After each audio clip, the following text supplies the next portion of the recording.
పత్రికా విలేకరులకు విజ్ఞప్తి. నా పేరు మోడ వెంకన్న, తెలంగాణ ప్రజా ఫ్రంట్ నాయకుడిని. 17 జనవరి కామ్రేడు మత్సా వీరయ్య గారు, కామ్రేడు వెలగపూడి కృష్ణమూర్తి గార్ల 77వ సంస్మరణ దినోత్సవాన్ని జరుపుకోబోతున్నాం. ఎందుకంటే వారు అమరులయ్యి 77 సంవత్సరాలు అవుతుంది. ప్రజల కొరకు ఆ రోజు నవాబుకు వ్యతిరేకంగా, అదేవిధంగా నవాబు వెళ్ళిపోయిన తర్వాత మళ్ళీ కమ్యూనిస్టు యొక్క పార్టీని బలోపేతం చేయడానికి పూనుకుంటే నెహ్రూ సైన్యాలతో, పటేల్ సైన్యాలతో వాళ్ళు అమరులయ్యారు గోకినపల్లి ప్రాంతాలలో. అట్లాంటి యొక్క వీరుల యొక్క వాళ్ళ చరిత్రను, వాళ్ళ యొక్క త్యాగాన్ని గుర్తుంచుకోవటానికి ఈనాటి ప్రజలకు, ఈనాటి యువతకు తెలపటం కొరకు ఆ సంస్మరణ దినోత్సవాన్ని ప్రజల యొక్క ఆధ్వర్యంలో ఇది జరుపుకోబోతున్నాము. కాబట్టి ఖమ్మం జిల్లాలో ఉండేటటువంటి యొక్క కమ్యూనిస్టు సోదరులు, అదేవిధంగా సోషలిస్టు సోదరులు, ప్రజాస్వామికవాదులు అందరూ కూడా గోకినపల్లికి 17వ తారీఖున ఉదయం 10 గంటలకు వచ్చి ఈ యొక్క మహాసభను జయప్రదం చేయవలసిందిగా పత్రికాముఖంగా విజ్ఞప్తి చేస్తున్నాం. నా పేరు మత్సా సూర్యనారాయణ, ఖమ్మం జిల్లా జన విజ్ఞాన వేదిక గౌరవ అధ్యక్షుడిని. జనవరి 17 అమరవీరుల సంస్మరణ దినోత్సవం సందర్భంగా కామ్రేడ్ మత్సా వీరయ్య, వెలగపూడి కృష్ణమూర్తి గార్ల సంస్మరణ దినాన్ని జరుపుకుంటున్నాం. ఆ సంస్మరణ దినానికి ఆ రోజుల్లో ఆయన గారు ఉమ్మడి కమ్యూనిస్ట్ పార్టీలో పనిచేసి తెలంగాణ సాయుధ పోరాటంలో ఒక ఏరియా కమాండర్గా పనిచేసినటువంటి వీరయ్య గారికి ఈ సంస్మరణ సభలో పాల్గొనడానికి అన్ని పక్షాల నాయకులు, అన్ని కమ్యూనిస్టు పార్టీల యొక్క నాయకులు కూడా వచ్చి ఆయనకి ఘనమైనటువంటి నివాళులు అర్పించడానికి ఈ సంస్మరణ సభకి వస్తున్నారు. అందుకనే ఈ సంస్మరణ సభకి విరివిగా పాల్గొని జయప్రదం చేయవలసిందిగా కోరుతున్నాం.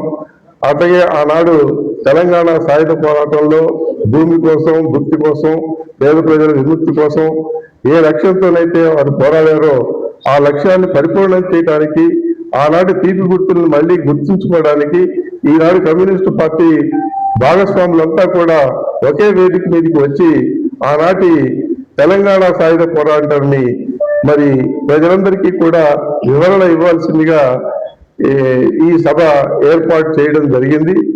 అట్లాగే ఆనాడు వెలగపూడి కృష్ణమూర్తి గారు, మత్సా వీరయ్య గారే కాదు, దాదాపుగా 4000 మంది కామ్రేడ్స్ నేలకొరిగినటువంటి సందర్భం అది. ఆ సందర్భంగానే ఈ తెలంగాణ ప్రాంతంలో ఆనాడు భూస్వాముల ఆధీనంలో ఉన్నటువంటి భూములన్నీ కూడా నిరుపేద ప్రజలకి పంచివేయడం జరిగింది. అందుకనే కొంతమంది ఇప్పుడు భూమి మీద హక్కుదారులుగా ఉన్నారు. అదే లేకపోతే ఈ నిరుపేద కుటుంబాలు భూమికి హక్కుదారులుగా కూడా ఉండేవాళ్ళు కాదు. అందుకనే అటువంటి సాయుధ పోరాటాలకు నాయకత్వం వహించినటువంటి ఆ వ్యక్తులను స్మరించుకుంటూ మళ్ళీ అటువంటి ఉద్యమాలు ఈ తెలంగాణ గడ్డ మీద మళ్ళీ పునరావృతం కావాలి, పేద ప్రజలంతా ఐక్యం కావాలి, వాళ్ళ కోరికలు, వాళ్ళ బాధలు అన్నీ తీరాలంటే కమ్యూనిస్ట్ పార్టీతో మాత్రమే సాధ్యమవుతుంది తప్ప వేరే పార్టీలతో, అది బూర్జువా పార్టీతో సాధ్యం కాదని ఈ ప్రెస్ క్లబ్ లో మేము తెలియజేస్తున్నాం. నా పేరు మత్సా విద్యాసాగర్, తెలంగాణ ప్రజా ఫ్రంట్ జిల్లా అధ్యక్షుడిని. ఈ నెల 17న తెలంగాణ పోరాటంలో అమరులు కామ్రేడ్ మత్సా వీరయ్య, వెలగపూడి కృష్ణమూర్తి గారి 77వ వర్ధంతి జరుగుతుంది. ఈ సందర్భంలో సిపిఐ లీడర్ బావ హేమంత్ రావు గారు, సిపిఎం రాష్ట్ర కార్యవర్గ సభ్యులు పోతే సురేశ్వరరావు గారు, అంటే నాగేశ్వరరావు గారు సిపిఎం జిల్లా కార్యదర్శి, పోట రంగారావు గారు సిపిఎం మాస్టర్, విష్ణు ప్రసాద్ గారు యూనివర్సిటీ ఏపీ అధికార ప్రతినిధి, మత్సా సూర్యనారాయణ గారు జన విజ్ఞాన వేదిక ఖమ్మం జిల్లా నాయకులు, చావా రమేష్ గారు, తులసో రమేష్ గారు. ఈ సందర్భంలో ప్రజాయుద్ధంగా ధూమ్ధాం పమ్మిరవించి కళాప్రదర్శన జరుగుతుంది. ఆనాటి పోరాట యోధుల చరిత్ర జ్ఞాపకం చేసుకుంటూ ప్రజల కుటుంబ సభ్యులు జరుపుకుంటా ఈ సంవత్సరం సభ జరపవలసిందిగా కోరుతున్నాం. ఈ సభలో కామ్రేడ్ ఎస్ తిరుమల గారి చేర్చబడ్డ బచ్చా వీరయ్య గారి జీవించేంత పుస్తక ఆవిష్కరణ జరుపుకోవడం. ఇట్లు కామ్రేడ్ బచ్చా వీరయ్య వెలగపూడి స్మారక కమిటీ.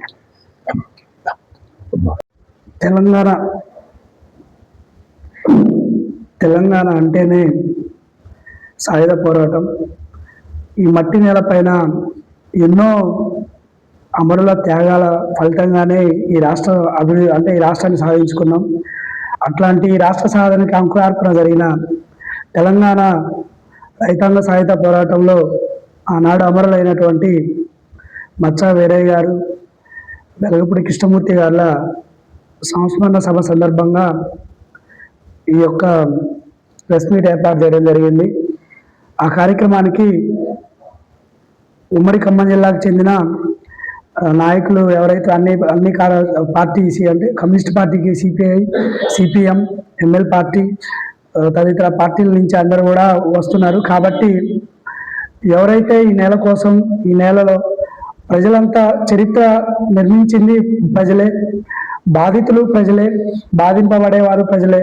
కాబట్టి చరిత్ర నిర్మాతలుగా ఉన్న ప్రజలు అటువంటి చరిత్రను తెలుసుకోవాలంటే గతంలో జరిగిన విషయాలు తెలుసుకోవాలి. కాబట్టి వాళ్ళ చరిత్ర వాళ్ళే తెలుసుకోవాల్సిన సందర్భం ఈరోజు ఈ రాష్ట్రంలో కావచ్చు, దేశంలో కావచ్చు ఏర్పడుతుంది.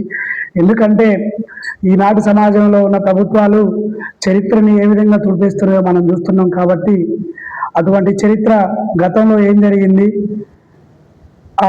అనే విషయాల మీద ఇక్కడికి వచ్చేటువంటి వక్తలు చెప్తారు. కాబట్టి మిత్రులారా, మీరందరూ కూడా ఈ సమావేశం దీనిపైన కొంచెం విస్తృతమైన చర్చ జరిగే విధంగా మీ యొక్క పత్రికల్లో ఈ విషయాల్ని తెలియజేస్తారని తెలియజేస్తూ ఈ అవకాశం ఇచ్చినటువంటి కామ్రేడ్స్కి ధన్యవాదాలు.